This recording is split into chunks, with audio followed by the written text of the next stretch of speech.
So before we move on, thank you, Jamie. There's been a request to introduce people from state agencies who are sitting at the table. So we'll start. I mean, you know Terry, but if you want to just go along the table and introduce who you are, they're supporting a lot of the work that we're doing, and especially given the policy deliverables from this group, they'll be helping us kind of see those through. Liz Stone, Rhode Island BDM Director's Office. I work with Terry and across DEM on climate change and a lot of other policy issues. Kevin Q, the CRMC representing Rhode and we don't address plastics at all as a specific topic, but we have the authority to do so. So I see this as a learning experience for us. So. I'm Jim Corhino. I'm a program manager for the Outreach Bay Commission. And evidently we collect plastic. So we're offering assistance. I'm Jacqueline. I introduced myself earlier. I'm Joe Raposo, the Executive Director of the Rhode Island Resource Recovery, known as the landfill. Yeah, we take in about 1 million tons a year of trash, which is seemingly not slowing down here for the last 10 years. And I bring a bit of a unique perspective. I worked on the private side. I worked in waste management and private equity for a fairly long time when I came to the state, if you will, budgeting. So I can see both sides of this pretty clearly. One side is entrepreneurial, shareholders' interest, returns, realistic expectations, and now that I'm in a state that has a very short shelf life of a resource that's vital, and seeing what's happening, what I've seen in New England, running New England's garbage operations for waste management, it's a pretty serious situation. And we estimate, I think, and my colleague here, who is with me, knows that we see a fair amount of, we're like the barber, we know a lot more than you think, you can hear a lot more. There's a fair amount of plastics that we see in the landfill. We recycle a fair amount, but we think there's approximately 10 to 15% of the trash that hits the landfill is made up of plastic. So we have a very vested interest here in making a difference.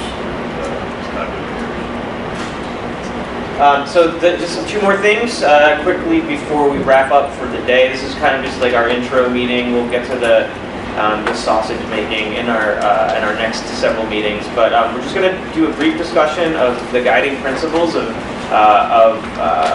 the group as we move forward, and the deliverables that we're going to come up with, and then Dale's going to go through some of the objectives, next steps, our path forward, and stuff like that. So we have an opportunity here to make some real movement working towards that future that Jamie just described. And I think it's a great opportunity when the governor asked me to serve on this, and so she did all of you. I saw it as a really exciting opportunity to work with a variety of stakeholders on a variety of innovative strategies. I know, me being the State Director of Clean Water Action, you may have some preconceptions about, what my motivations are, and some may be right, but I'm also a firm believer in collaborative governance. I think it's really important for all sides, all stakeholders to be around the table when we talk about these types of things. The traditional model is just sides talking across each other and at each other, and nothing gets done that way. These collaborations are going to allow us to have discussions and be an opportunity for all of us to feel like our voices are being heard by others that we maybe traditionally are opposed to, or we wouldn't think would be allies. We'll be able to find that common ground. They allow us to discuss the values of all of our roles, as well as the roles of education and outreach to individual Rhode Islanders, the role of the marketplace and incentives, the role of regulation and policy, and then the role of individuals in consumer action. And finally, they'll allow us to identify common ground, like I said, and maybe opportunities to partner up. There's a lot of people doing cool stuff. We'll talk about the inventory that they'll get to. Maybe there's some opportunity for collaboration across sectors here. So I'm really excited. The guiding we don't have the guiding principles slide, but I wrote them down. So we came up with 4 guiding principles for whatever solutions we may come up with. These are the 4 that that the planning group, Dale and myself, and PEM and Jacqueline and Rosemary kind of came up with. These are flexible. If you want to add something to them, let me know. let Dale or I know, and we can kind of add to this group. But we want any recommendations that we come up with to be accommodating and respectful of all communities and populations. It could be low-income residents, EJ communities, seniors, people with disabilities. There we go. They're going to be up there. So we want to make sure that anything we come up with has that accommodation in mind. We want our solutions to be practical. So we may think of some innovative products, programs, best practices, but they should be realistic and they should be able to be implemented on a practical timeline. I want them to be impactful. We want to see the differences in the waste stream. We want to see the positive effects on our oceans, on our coastlines and beaches, in our communities, in our garbage cans, and our recycling bins. And we want to raise the bar. One of the reasons that the governor has us all here today is that she wants Rhode Island to be a national leader on this issue, and I think that with all of us here working together, we can definitely work towards that. So those are the 4 that we came up with. You don't have to come up with any additional ones now, but keep them in the back of your mind as we move forward with our work. And if there's anything that you think we need to add to that list, that is a living, breathing kind of guide, set of guides for us. We've had a lot of conversations, and again, our objectives. As we started to talk about this, we came up with so many, and I heard them when we went around the table about all the things that we could be working on. And I think Janet Coit said she was going to give me the fire hose award. I said I don't want to do fire hose because we get nothing done. If we just do a little bit on everything. And the governor was very specific, if you got the executive order, that we were to address the use, reuse, and cleanup of plastics in Rhode Island and come up with a plan on doing so. So in order to say very specific, yes, I do have that slide up here. I talked earlier about the working groups. Those are going to be critical to actually get the work done because we're not certainly going to get it done in big meetings such as this. Our issue here, and particularly with the inventory, I think about some of the things our organization does that many of you don't even know about. Terry mentioned one with the green hospitality. We just did Taste of the Waste with EPA and using food products because I know the landfill, we sat on another commission on food recovery. There's so many things out there in my small little organization and my board are doing that you don't know about, but we also don't know what everyone else is doing. We certainly don't want to duplicate efforts and we want to use all the knowledge that's out there. We have set up our next 2 meeting dates. They're November 14th and December 14th from 9 to 10:30. We will have a place for those, correct? If we don't have one already, we will let you know on the place for those. So the bottom line is the work groups. We have sign-up sheets, correct? Yes, we'll have them, we'll pass them around now, and they'll be on this table and on that table in the back as you walk out, in case you don't get them to. And I understand in the inventory component of the working groups that we will have the help of an intern to do that, to gather up some of this information. Is that still correct? Yep, Jacqueline? Jacqueline or Terry? Talk about our interns. We have a set of Brown University students who will be helping out with each of the subgroups, so available as resources, research, otherwise, for all of the working groups and this broader group going forward. And then as we envision it, as we come back to the meetings, the working groups will be reporting back as their progress. You're not going to get it all done. We're not going to get it all done. We started looking at this and saying, this issue is so large. How are we going to do this in 5 or 6 months? We're not. We're going to get something, we're going to do this in a structured environment so we can actually, this is what I live by in my office. And I happen to take this sheet because it's hanging up everywhere in our office. What is it that we want to do? What outcome do we expect and how are we going to measure it? So I'm using that in the same way that we would determine here because I just think that there's so much that we want to do. What is it that we actually can accomplish and be successful on to meet the governor's executive order here? So again, it's important that whatever your interest level is, please sign up for those meetings will be scheduled. Any questions about anything we talked about today, about the structure of the working groups? Yes. I have a question related to decision making and how decisions are going to be made. Can you talk about that a little bit? Have you thought about that as the chair?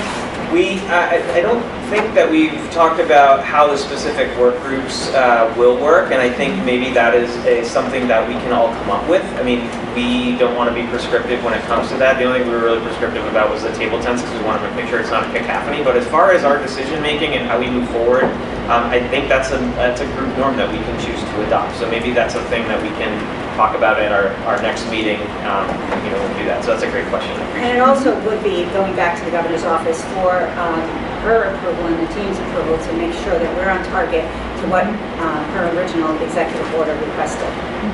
But I guess to be clear, though, the governor hasn't determined outcomes. I mean, this is not, we're not, said, please come together and give us outcome A. Although the governor has been clear that her expectation is that we'll be, again, aggressive and forward-leaning into the issue of single-use plastics. So we're just talking about bag ban and some other things, but we're not, the governor's office isn't going to direct you to a certain outcome. Thank you. Thanks. Can we get copies of the decks that were displayed today? Yes, we'll set up a way, either a website link that has all the decks that we'll make sure you have, or if not, we'll share them in another way. Appreciate it. Thank you.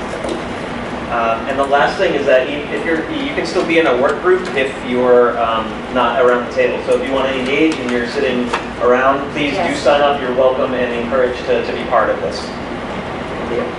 Yeah, I had a few comments, questions, and sort of building off of this discussion. I just have a question around to that point about transparency and accountability. I mean, we're all here because we're representing different people, and are there expectations that in between meetings will be, as we're making decisions and consulting with who we're representing, or is that sort of the idea? And then just the point about meeting minutes and sharing notes, and is that all going to be public, and are these public meetings posted and following those sort of rules? Yeah, the answer is Yeah. Okay. There would be a request. Well, I have some comments on the guiding principles, and so I don't know if we have time to, or that the intent is to have a discussion around those now, but at some point I would like to, or just ask if there are ways that you would like to receive input on things that aren't necessarily discussed in the space.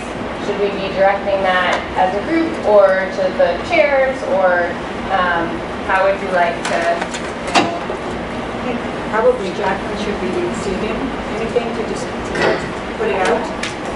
That's okay. So I'm happy to take any offline feedback and on guiding principles or beyond. And if we feel like we're getting a lot on a single topic, we can find space in these meetings to discuss together.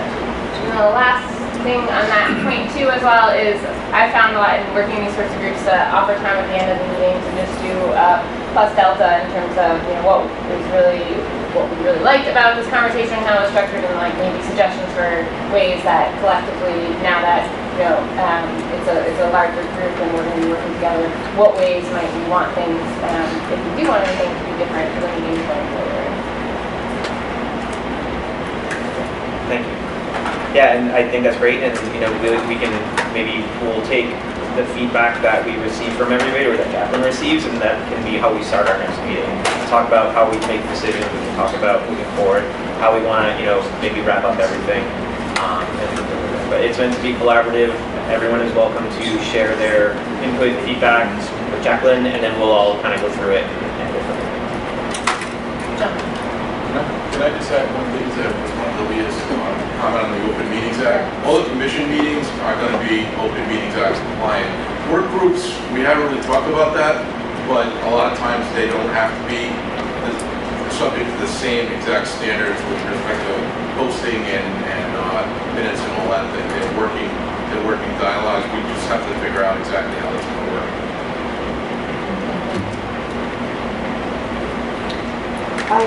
I'd like a little more clarification on the working groups and these two dates. Are the working groups going to meet Separately.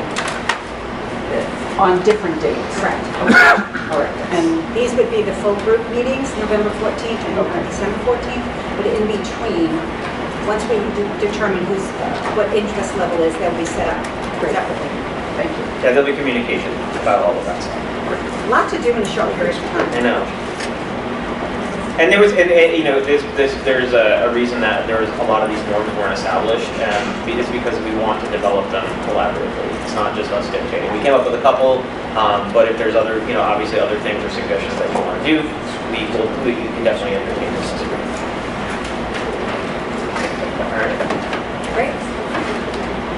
Thank you very much. I'm sorry. I think Kurt has his. Oh, Kurt, sorry. We didn't see you say. It's a good question on the work group, just practically speaking. Has there been research done already to help those things get started? Speaking to the time frame you just spoke about, having worked with students, they are just kind of mysteriously pull this stuff together unless they're already tasked to do that. So just curious how we jumpstart that, what the work groups actually are going to work on, knowing a lot of us in the room have other responsibilities that we can fulfill. Yeah, it's a good question. There's been guidance. I mean, we've talked about what we want to get maybe out of these work groups. So for instance, Rosemary mentioned that the governor's interested in legislation on bag and bottle. What if that work group decides that they want to move forward with polystyrene or straws or something like that?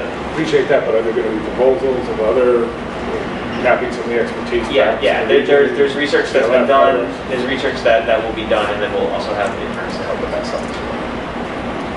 Just like to get us, when I go there, I like to know I'm grabbing onto something, not just talking about it. Thank you. That's actually a great question, something that we had a conversation about and we haven't solved it. Like I said, this all happened in the last I week. appreciate this. It's kind of crazy. So I have just a very practical question. I'm assuming that somebody else is going to call these meetings, so we've signed up, somebody's going to be the organizer of the meeting. Is the timeline for the final report still set as February 17th? Yes. And if so, can we just maybe rename the next dates, or is it not possible? We will. You mean Okay. into January? Yeah, Yes. February's right up.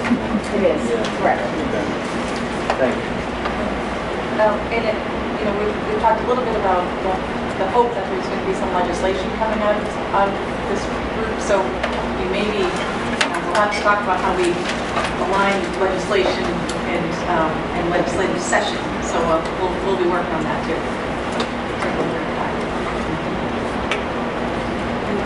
On the timeline piece, it to schedule 5 more meetings between now and February and an additional work meetings and come up with thoughtful, creative, passionate recommendations.